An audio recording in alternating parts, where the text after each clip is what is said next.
বিনা হতভম্ব হয়ে দেখল টকটকে লাল বর্ণের রক্ত পড়ছে চৌবাচ্চায়। চৌবাচ্চার পানি ক্রমেই ঘোলা হয়ে উঠছে। কেউ একজন খোলা ছাদে বসে আছে, রক্ত পড়ছে তার গা থেকে। হ্যালো বন্ধুরা, আমার অডিও বুক চ্যানেলে আপনাদেরকে স্বাগত। আমি আব্দুল ফাহাদ এবং এখানে আমরা একসঙ্গে গল্পের জগতে হারিয়ে যাব। আপনি যদি বই পড়তে ভালোবাসেন কিন্তু সময়ের অভাবে পড়তে না পারেন, তাহলে এই চ্যানেল আপনার জন্য। শুধু কানে হেডফোন লাগান, চোখ বন্ধ করুন আর শুনতে থাকুন। আমরা আপনাকে নিয়ে যাব এক অসাধারণ গল্পের দুনিয়ায়। আজ আমরা শুরু করছি একটি নতুন অডিও বুক। তো আর দেরি কেন, চলুন শুরু করা যাক। আর হ্যাঁ, যদি আপনি এই চ্যানেলে নতুন হয়ে থাকেন তাহলে সাবস্ক্রাইব করতে ভুলবেন না। বেল আইকনটাও প্রেস করে দিন যাতে প্রতিটি নতুন অডিও বুকের নোটিফিকেশন আপনার কাছে পৌঁছে যায়। আজ আপনাদের জন্য থাকছে হুমায়ুন আহমেদের লেখা বিনার অসুখ। বিনার বয়স 21। সে লালমাটিয়া কলেজে বিএ সেকেন্ড ইয়ারে পড়ত। বিনার মামা ইদ্রিস সাহেব একদিন হঠাৎ বললেন, বিনা, তোর কলেজে যাবার দরকার নেই, বাসায় থেকে পড়াশোনা কর। পরীক্ষার সময় পরীক্ষা দিলেই হবে। কলেজে আজকাল কি পড়াশোনা হয় তা তো জানাই আছে, যাওয়া না যাওয়া একই। বিনা ঘাড় নেড়ে ক্ষীণ স্বরে বলল, জি আচ্ছা। মামার কথার উপর কথা বলার সাহস বিনার নেই। তার পড়াশোনার যাবতীয় খরচ মামা দেন। গত বছর গলার একটা চেন বানিয়ে দিয়েছেন। তাছাড়া তার বিয়ের কথা হচ্ছে। বিয়ে যদি ঠিকঠাক হয় সেই খরচও মামাকেই দিতে হবে। বিনার বাবা প্যারালাইসিস হয়ে দেশের বাড়িতে পড়ে আছেন। তার পক্ষে একটা টাকাও খরচ করা সম্ভব না। তিনি সবার কাছ থেকে টাকা নেন, কাউকে কিছু দেন না। ইদ্রিস সাহেব বললেন, বিনা, তুই আমাকে এক গ্লাস শরবত বানিয়ে দে। আর শোন, কলেজে না যাওয়া নিয়ে মন টন খারাপ করিস না। মন খারাপের কিছু নেই। জি আচ্ছা মামা। বিনা শরবত আনতে চলে গেল। তার মনটা অসম্ভব খারাপ। কলেজ বন্ধ করে দেবার কোনো কারণ সে বুঝতে পারছে না। জিজ্ঞেস করার সাহসও নেই। দিনের পর দিন ঘরে বসে থেকেই বা সে কী করবে? শরবত বানাতে বানাতে তার মনে হলো হয়তো তার বিয়ে ঠিকঠাক হয়ে গেছে। গফরগাঁয়ের ওই ছেলে শেষ পর্যন্ত হয়তো রাজি হয়েছে। হয়তো ওরা বলেছে মেয়েকে কলেজে পাঠাবেন না। বিয়ে ঠিকঠাক হলে ছেলেপক্ষের লোকজন অদ্ভুত অদ্ভুত শর্ত দিয়ে দেয়। গফরগাঁয়ের ওই ছেলেটাকে বিনার একেবারেই পছন্দ হয়নি। কেমন যেন পশু পশু চেহারা। সোফায় বসেছিল দুই হাঁটুতে দু হাত রেখে। মুখটা একটু হা হয়েছিল। সেই হা করা মুখের ভেতর কালো কুচকুচে জিওভা। বিনার দিকে এক পলক তাকাতেই বিনার বুক থক করে উঠল। মনে হলো একটা পশু জিভ বের করে বসে আছে। তার নাকে ঝাঁঝালো গন্ধ এসে লাগল। গন্ধ ওই লোকটার গা থেকেই আসছিল। টক দুধ এবং পোড়া কাঠের গন্ধ একত্রে মেশালে যেরকম গন্ধ হয় সেরকম একটা গন্ধ। গা কেমন ঝিমঝিম করে। লোকটা তাকে কোনো প্রশ্ন করল না, শুধু পলকহীন চোখে তাকিয়ে রইল। বিনার একবার মনে হলো লোকটার চোখে হয়তো পাতা নেই। সাপের যেমন চোখের পাতা থাকে না, সেরকম। লোকটার সঙ্গে বয়স্ক যে দুজন মানুষ এসেছিলেন তারা অনবরত কথা বলতে লাগলেন। একজন বিনাকে ডাকতে লাগলেন আন্টি। চুলদাড়ি পাকা বয়স্ক একজন লোক যদি আন্টি ডাকে তখন ভয়ঙ্কর রাগ লাগে। কোনো কথারই জবাব দিতে ইচ্ছে করে না। বিনা অবশ্য সব প্রশ্নের জবাব দিল, কারণ মামা তার পাশেই বসে আছেন। মামা বসেছেন সোফার ডান দিকে, সে বাঁ দিকে। প্রশ্নের জবাব না দেওয়ার কোনো উপায়ই নেই। তারপর, আন্টি, রবি ঠাকুর কত সনে নোবেল পুরস্কার পান তা জানা আছে? জি না। 1913। অবশ্য 1913-তে না পেয়ে 1931-এ পেলেও কিছু যেত আসতো না। তবু তারিখটা জানা দরকার। এটা হচ্ছে জেনারেল নলেজ। মেয়েরা শুধু রান্নাবান্না করবে তা তো না। তাদের পৃথিবীতে কি হচ্ছে না হচ্ছে তাও তো জানতে হবে। কি বলেন আন্টি? জি। আন্টি, আপনি খবরের কাগজ পড়েন? না। এইটা হচ্ছে মেয়েদের একটা কমন দোষ। কোনো মেয়ে খবরের কাগজ পড়েন না। আপনি কেন খবরের কাগজ পড়েন না? না পড়ার কারণটা কি আমাদের একটু বলুন তো আন্টি। বিনা কিছু বলল না। মামা পাশে বসে আছেন এই ভয়েই বলল না। কারণ মামা খবরের কাগজ রাখেন না বলেই খবরের কাগজ পড়ে না। এই তথ্যটা এদের জানানো নিশ্চয়ই ঠিক হবে না। মামা রাগ করবেন। ইদ্রিস সাহেব বললেন, মা বিনা, এনাদের চা মিষ্টি দাও। 4-5 জাতের মিষ্টি টেবিলে সাজানো। বিনা প্লেটে উঠিয়ে উঠিয়ে সবার দিকে এগিয়ে দিল। লোকটাকে যখন দিতে গেল তখন লোকটা অদ্ভুত এক ধরনের শব্দ করল। থাবার মতো বিশাল হাত বাড়িয়ে মিষ্টির থালা নিল। বিনা লক্ষ্য করল লোকটির আঙুলের নখ কালচে ধরনের। নখের মাথা পাখির নখের মতো ছুঁচালো। বিনার গায়ে সত্যি সত্যি কাঁটা দিয়ে উঠল। সে মনে মনে বলল, আল্লাহ, এই লোকটা যেন আমাকে পছন্দ না করে। লোকটা বিনাকে পছন্দ করল কি করল না কিছুই বোঝা গেল না। ইদ্রিস সাহেব এই প্রসঙ্গে বাসার কারো সঙ্গেই কোনো আলাপ করলেন না। ইদ্রিস সাহেবের এই হলো স্বভাব। বাসার কারো সঙ্গে কোনো বিষয় নিয়ে কথা বলবেন না।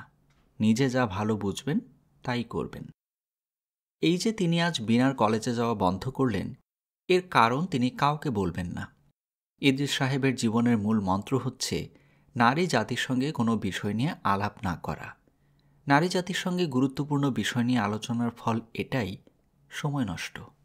কি দরকার সময় নষ্ট করে? ইদ্রিস সাহেবের বাসায় তিনি ছাড়া সবই মেয়ে। সব মিলিয়ে 7 জন মেয়ে। ইদ্রিস সাহেবের স্ত্রী, 4 কন্যা, তার এক ছোট বোন এবং কাজের একটি মেয়ে। তার বাসায় 2টো বিড়াল থাকে। এই বিড়াল দুটিও মেয়ে বিড়াল। সঙ্গত কারণেই ইদ্রিস সাহেব বাসায় যতক্ষণ থাকেন মনমরা হয়ে থাকেন। চারদিকে মেয়ে জাতি নিয়ে বাস করতে তার ভালো লাগে না।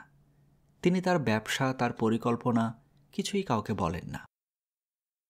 দিন 15 বিনার খুব ভয়ে ভয়ে কাটল। কে জানে, হয়তো লোকটা তাকে পছন্দ করে ফেলেছে। তার চেহারা এমন কিছু খারাপ না, পছন্দ করতেও পারে। রং মোটামুটি ফর্সা, চোখ দুটো মায়া মায়া, লম্বা হালকা পাতলা শরীর। সাজলে তাকে ভালোই দেখায়। পছন্দ করে ফেললে আশ্চর্য হবার কিছু নেই।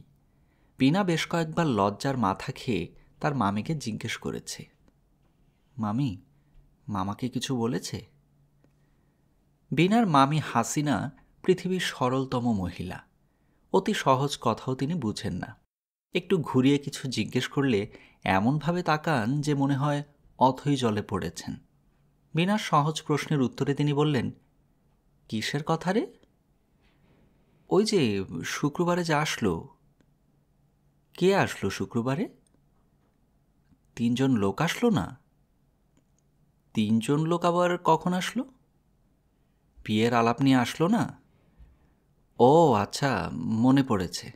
না, কিছুই বলেনি। তোর মামা কি কখনো কিছু বলে? হঠাৎ একদিন শুনবি বিয়ের দিন তারিখ হয়ে গেছে। তোর মামা আগেভাগে কিছু বলবে? কোনো দিন না। মাসখানেক কেটে যাবার পরেও বিনার ভয় কাটল না। মামা তাকে কোনো কারণে ডাকলেই মনে হতো এই বুঝি বলবেন, বিনা, তোর বিয়ের তারিখ ঠিক করে ফেললাম, শ্রাবণ মাসের 12 মঙ্গলবার। তুই তোর বাবাকে চিঠি লিখে দে। বিনা আতঙ্কে আতঙ্কেই ভয়াবহ কিছু দুঃস্বপ্ন দেখল। এই দুঃস্বপ্নগুলির প্রতিটিতে তার বিয়ে হয় সুন্দর একটা ছেলের সঙ্গে। বাসর ঘরে সে আর ছেলেটা থাকে, আর সবাই চলে যায়। লজ্জায় সে মাথা নিচু করে থাকে। তখন তার স্বামী আদুরে গলায় বলে, লজ্জায় দেখি মরে যাচ্ছ। হ্যাঁ, তাকাও না আমার দিকে, তাকাও। সে তাকায়। তাকাতেই তার গায়ের রক্ত হিম হয়ে যায়। মানুষ কোথায়? একটা কুকুরের মতো পশু থাবা গেড়ে বসে আছে। হাঁ করা মুখের ভেতর কুচকুচে কালো একটা জিহ্বা। জিহ্বা মাঝে মাঝে মুখের ভেতর থেকে বের হয়ে আসছে। পশুটার মুখ ছুঁচালো। তার গা থেকে টক দই আর পোড়া কাঠের গন্ধ ভেসে আসছে। স্বপ্নে মানুষ গন্ধ পায় না, কিন্তু বিনা এই জাতীয় স্বপ্নে গন্ধ পেত। তীব্র কুট গন্ধেই একসময় ঘুম ভেঙে যেত। প্রায় 1.5 মাস এরকম আতঙ্কে কাটল। তারপর আতঙ্ক হঠাৎ করেই কেটে গেল, কারণ ইদ্রিস সাহেব এক ছুটির দিনে দুপুরে ভাত খেতে খেতে বললেন, বিয়েটা ভেঙে দিলাম। হাসিনা বললেন, কার বিয়ে ভেঙে দিলে? বিনার। ওই যে 3 জন এসেছিল শুক্রবারে, খুব চাপাচাপি করছিল। মেয়ে নাকি তাদের খুব পছন্দ। ওদের বাড়ির অবস্থা ভালো, গফরগাঁয়ে কাপড়ের ব্যবসা আছে, গ্রামের বাড়িতে ধান ভাঙা কল দিয়েছে, বড় বড় আত্মীয় স্বজন। তাহলে বিয়ে ভেঙে দিলে কেন? ছেলের গায়ে বিশ্রী গন্ধ, ঘোড়া রাস্তা বলে গেলে যেমন গন্ধ পাওয়া যায় সেই রকম। যে কবার এই ছেলে আমার কাছে এসেছে এরকম গন্ধ পেয়েছি। কি দরকার? হাসিনা দুঃখিত মুখ করে বললেন, আহা, গন্ধের জন্য বিয়েটা বাতিল করে দিলে? ভালো মতো সাবান দিয়ে গোসল দিলেই তো গন্ধ চলে যায়। ইদ্রিস সাহেব কড়া গলায় বললেন, যা বোঝো না তা নিয়ে কথা বলবে না। তুমি রোজ গিয়ে গোসল করিয়ে আসবে নাকি? মেয়ে ছেলে মেয়ে ছেলের মতো থাকবে, সব কিছুর মধ্যে কথা বলবে না। রাগ করছো কেন? রাগ করার মতো কি বললাম? চুপ, আর একটাও কথা না। ইদ্রিস সাহেবের দুর্ব্যবহারে হাসিনা কাঁদতে বসেন, তবে বিনার আনন্দের সীমা থাকে না। যাক, শেষ পর্যন্ত লোকটির সঙ্গে বিয়ে হচ্ছে না। মামার প্রতি কৃতজ্ঞতায় বিনার মন ভরে যায়। মামা কথা না বললেও মানুষ খারাপ না। কে জানে, এই যে তাকে কলেজে যেতে নিষেধ করেছেন, এরও কোনো ভালো দিক নিশ্চয়ই আছে। মামা যদি শুধু কারণটা বলতো, কিন্তু মামা বলবে না। অদ্ভুত মানুষ। নিতান্তই আকস্মিকভাবে বিনা তার কলেজ বন্ধ হবার রহস্য জেনে ফেলল। ইদ্রিস সাহেব বিনার বাবাকে চিঠিতে কারণটা জানিয়েছেন। খামে ভরার আগে এই চিঠি বিনা পড়ে ফেলল। পাক জনাবেশু, দুলাভাই, আমার সালাম জানিবেন। পর সমাচার এই যে বিনার কলেজে যাওয়া একটি বিশেষ কারণে বন্ধ করিতে হইয়াছে। বিনা ইহাতে কিঞ্চিত মনে কষ্ট পাইয়াছে, কিন্তু ইহা ছাড়া অন্য উপায় দেখিলাম না। এখন আপনাকে কারণ বলিতেছি। জোবেদ আলী নামক গফরগাঁয়ের জনৈক যুবকের সহিত বিনার বিবাহের আলাপ হইয়াছিল। পাত্রপক্ষের বিশেষ করিয়া পাত্রের বিনাকে খুব পছন্দ হইয়াছিল। একটি বিশেষ কারণে বিবাহের প্রস্তাব বাতিল করিয়া দিতে হইয়াছে। এখন কিছুটা সমস্যা দেখা দিয়াছে। উক্ত জোবেদ আলী প্রায়শই বিনাকে অনুসরণ করিয়া কলেজ পর্যন্ত যায়। ইহা আমার কাছে অত্যন্ত সন্দেহজনক বলিয়া মনে হইল। আজকালকার ছেলেদের মতিগতির কোনো ঠিক নাই। একবার যদি অ্যাসিড জাতীয় কিছু দেয়, তাহা হইলে সর্বনাশের কোনো শেষ থাকিবে না। যাহা হোক, আপনি তাহার বিয়ে পরীক্ষা নিয়ে কোনো চিন্তা করিবেন না। আমি কলেজের প্রিন্সিপালের সহিত আলাপ করিয়াছি, তিনিও বলিয়াছেন কোনো অসুবিধা হইবে না। আগেকার মতো কলেজগুলি পার্সেন্টেজ নিয়ে ঝামেলা করে না। আপনার শরীরের হাল অবস্থা এখন কেমন? শরীরের যত্ন নিবেন। বিনাকে লইয়া অযথা চিন্তাগ্রস্ত হইবেন না। চিঠি পড়ে বিনার গা কাঁপতে লাগল। কি সর্বনাশের কথা! ওই লোক তার পেছনে পেছনে যায়। কই, সে তো একদিনও টের পায়নি। আর তার মামার কি উচিত ছিল না ঘটনাটা তাকে জানানো? সে এখন কলেজে যাচ্ছে না ঠিকই, কিন্তু অন্য জায়গায় তো যাচ্ছে। আগে জানলে তাও যেত না, ঘরে বসে থাকত। অবশ্যই মামার উচিত ছিল ঘটনাটা তাকে জানানো। বিনাকে খুব বুদ্ধিমতী মেয়ে বলা ঠিক হবে না। সে যদি বুদ্ধিমতী মেয়ে হতো তাহলে চট করে বুঝে ফেলত তাকে ঘটনাটা জানানোর জন্যেই ইদ্রিস সাহেব খামে ভরার আগে চিঠিটা দীর্ঘ সময় টেবিলে ফেলে রেখেছিলেন। এই জাতীয় ভুল তিনি কখনো করেন না। বিনা বাড়ি থেকে বের হওয়া পুরোপুরি বন্ধ করে দিল। আগের ভয়ের স্বপ্নগুলি আবার দেখতে লাগল। এবারের স্বপ্নে আরও সব কুৎসিত ব্যাপার ঘটতে লাগল। এমন হলো যে ঘুমোতে পর্যন্ত ভয় লাগে। হাসিনা বললেন, কি হয়েছে তোর বলতো? বিনা ফ্যাকাশে হাসি হেসে বলে, তুই তো শুকিয়ে চটিজুতা হয়ে যাচ্ছিস, তোর তো আর বিয়েই হবে না। এরকম শুকনো মেয়েকে কে বিয়ে করবে বল? গায়ে গোশত না থাকলে ছেলেরা মেয়েদের পছন্দ করে না। ছেলেগুলি হচ্ছে বদের বদ, ছাটা মারি এদের মুখে। বিনার বন্দি জীবন কাটতে লাগলো। মেয়েরা যে কোনো পরিস্থিতিতে নিজেকে খুব সহজে খাপ খাইয়ে নিতে পারে। বিনাও খাপ খাইয়ে নিল।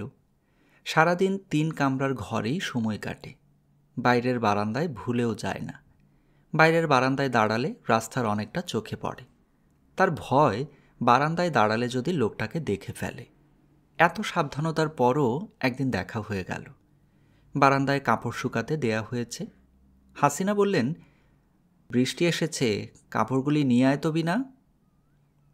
বিনা কাপড় আনতে গিয়ে পাথরের মতো জমে গেল। বাড়ির সামনের রাস্তাটার অপর পাশে জারুল গাছের নিচে লোকটা দাঁড়িয়ে আছে, তাকিয়ে আছে বিনার দিকে। মুখ হাঁ হয়ে আছে, দাঁড়িয়ে আছে খানিকটা কুঁজো হয়ে। বিনাকে দেখেই সে দ্রুত রাস্তা পার হয়ে এপাশে চলে এলো। হাত ইশারা করে কি যেন বলল। বিনা চিৎকার করে ঘরে ঢুকল। ঘণ্টাখানেকের মধ্যে তার জ্বর উঠে গেল 103। হাসিনা বললেন, এটা কেমন কথা? লোকটা তো বাঘও না, ভাল্লুকও না, তাকে দেখে এত ভয় পাওয়ার কি আছে? বিনা বিড়বিড় করে বলল, আমি জানি না মামি, কেন এত ভয় লাগছে আমি জানি না। আপনি আমাকে ধরে বসে থাকেন, কেমন যেন লাগছে মামি। ইদ্রিস সাহেব সন্ধ্যাবেলা ঘরে ফিরে সব শুনলেন, কাউকে কিছুই বললেন না। সহজ ভঙ্গিতে খাওয়া দাওয়া করলেন। বড় মেয়েকে অঙ্ক দেখিয়ে দিলেন। রাত 9:30টার সময় বললেন, একটা সুটকেসে বিনার কাপড় গুছিয়ে দাও তো। রাত 11টায় বাহাদুরবাদ এক্সপ্রেস, বিনাকে দেশের বাড়িতে রেখে আসি। হাসিনা হতভম্ব হয়ে বললেন, আজ রাতে? ইদ্রিস সাহেব বিরক্ত গলায় বললেন, আজ রাতে নয়তো কি পরশু রাতে নাকি? জোবেদ হারামজাদা বড় বিরক্ত করছে, আমি আরও কয়েকদিন দেখেছি। আজ রাতে যাওয়ার দরকার কি, কাল যাও। কাল যেতে পারলে আজ যেতে অসুবিধা কি? তোমরা মেয়ে মানুষরা যা বোঝো না শুধু সেটা নিয়ে কথা বলো না। কাপড় গুছিয়ে দিতে বলেছি, গুছিয়ে দাও। বিনার জ্বর। জ্বরের সঙ্গে কাপড় গোছানোর সম্পর্ক কি? কাপড় তো তুমি গোছাবে, তোমার গায়ে তো জ্বর নেই। হাসিনা কাপড় গুছিয়ে দিলেন। তার স্বামীকে তিনি চেনেন, কথাবার্তা বলে লাভ হবে না।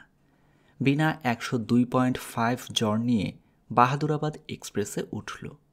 বাড়িতে পৌঁছতে পৌঁছতে সেই জ্বর বেড়ে হল 104.5। ইদ্রিস সাহেব ছুটি নিয়ে যাননি। বিনাকে রেখে পরদিনই তাকে চলে আসতে হলো। বিনা সপ্তাহখানেক জ্বরে ভুগে কঙ্কালের মতো হয়ে গেল। মুখে রুচি নেই, যা খায় তাই বমি করে ফেলে দেয়। রাতে ঘুম হয় না, প্রায় রাতেই জেগে জেগে কাটিয়ে দেয়। চোখের পাতা এক হলেই ভয়ঙ্কর সব স্বপ্ন দেখে। এই সময় তার ভয়ের অসুখ হয়, সারাক্ষণই ভয় লাগে। কোনো কারণ ছাড়াই বাতাসে জানালার পাট নড়ে উঠল। বিনার হৃৎপিণ্ড লাফাতে শুরু করল। সে আতঙ্কে অস্থির হয়ে যায়, প্রচণ্ড ঘাম হয়। বিনাদের এই বসতবাড়িটা খুবই পুরনো। বিনার দাদা এক হিন্দু ব্যবসায়ীর কাছ থেকে খুব সস্তায় এই বাড়ি কিনে নিয়েছিলেন। অনেকখানি জায়গা নিয়ে বাড়ি, পুরো জায়গাটা দেয়াল দিয়ে ঘেরা। সংস্কারের অভাবে দেয়াল জায়গায় জায়গায় ভেঙে পড়েছে। দোতলার ঘরের বেশিরভাগই ব্যবহারের উপযোগী নয়। একতলার 3টা ঘর শুধু ব্যবহৃত হয়, দুতলার ঘর তালাবদ্ধ থাকে। একটা ঘরে বিনার বাবা এমদাদ সাহেব থাকেন।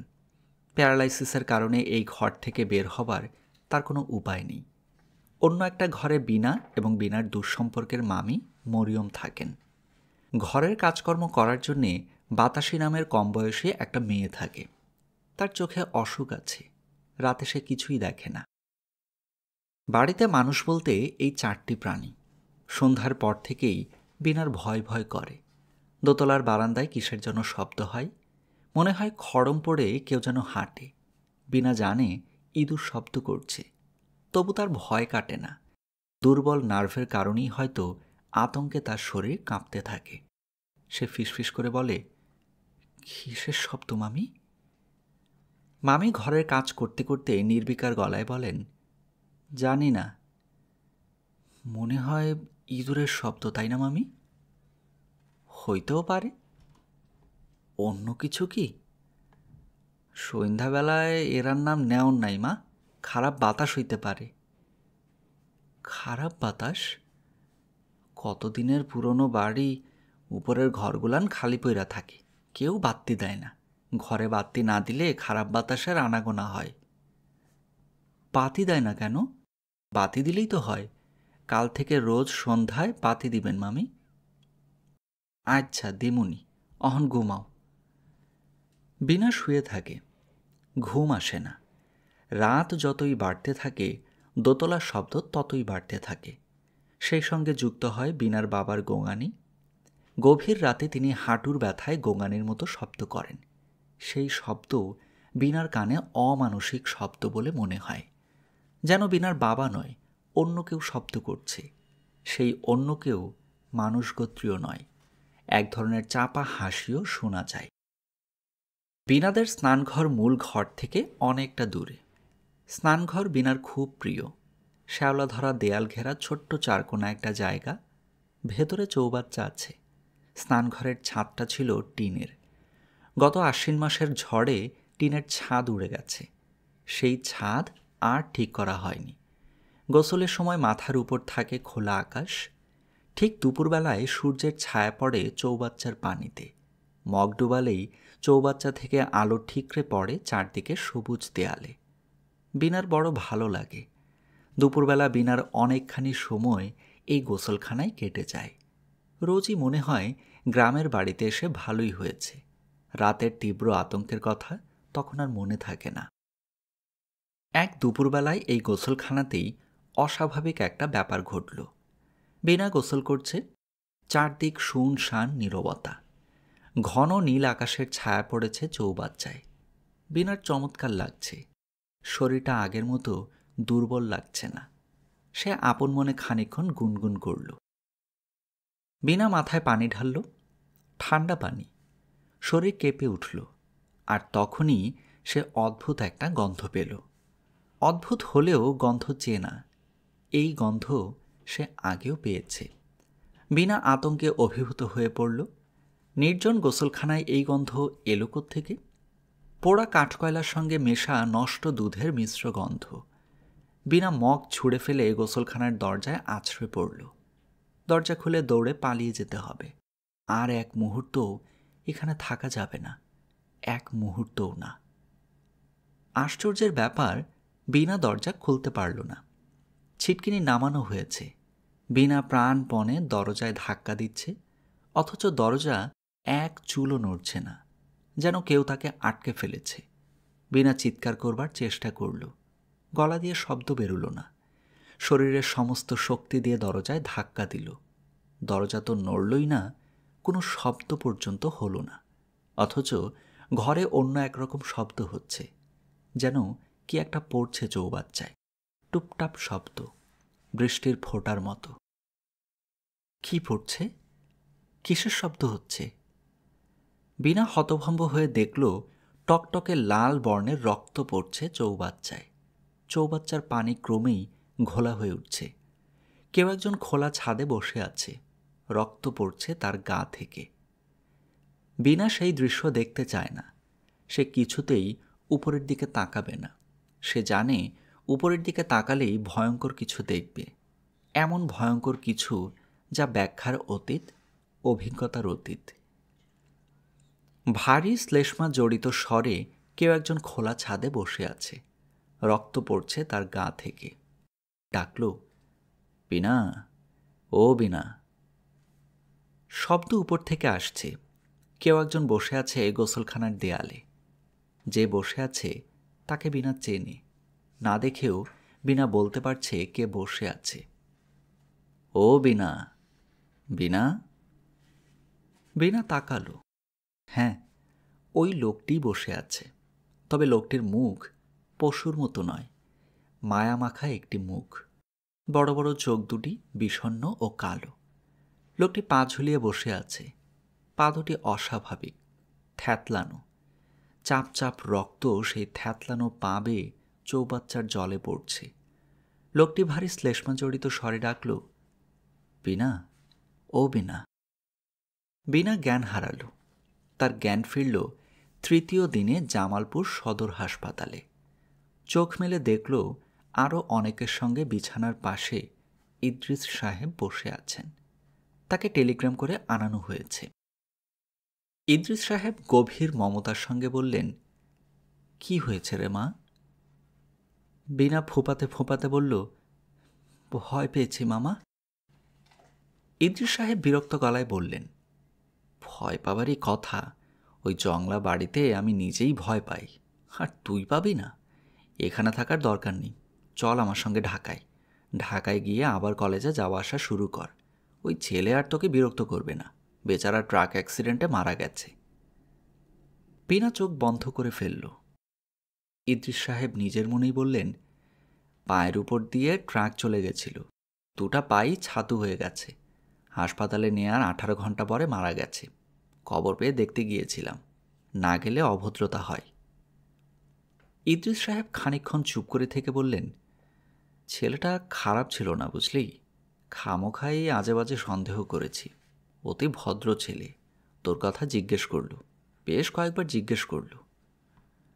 বিনার খুব ইচ্ছে করল বলতে, আমার কথা কি জিজ্ঞেস করলো মামা? সে বলতে পারল না।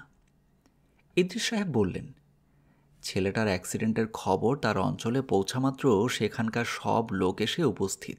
হাজার হাজার মানুষ হাউমাউ করে কাঁদছে। দেখবার মতো একটা দৃশ্য, বুঝলি বিনা? আমরা মানুষের বাইরেটাই শুধু দেখি, অন্তরটা দেখি না। এটা খুবই আফসোসের ব্যাপার। তোর যাতে ভালো বিয়ে হয় এজন্য আমাকে কিছু টাকাও দিয়ে গেছে, না করতে পারলাম না। একটা মানুষ মারা যাচ্ছে, কি করে না বলি, ঠিক না? গল্পের সমাপ্তি এখানেই। কথিকা চ্যানেলের পরিবেশনায় আপনারা শুনছিলেন হুমায়ুন আহমেদের লেখা বিনার অসুখ। গল্প পাঠ কেমন লাগলো তা আমাদেরকে কমেন্টের মাধ্যমে জানাবেন, এবং আপনাদের রিকোয়েস্টেড কোনো গল্প থাকলেও সেটাও আমাদেরকে কমেন্টে জানাতে পারেন। সর্বোপরি চ্যানেলটি সাবস্ক্রাইব করা না থাকলে কাইন্ডলি সাবস্ক্রাইব করুন এবং পাশে থাকা বেল আইকনটা বাজিয়ে রাখুন। দেখা হচ্ছে পরবর্তী পর্বে।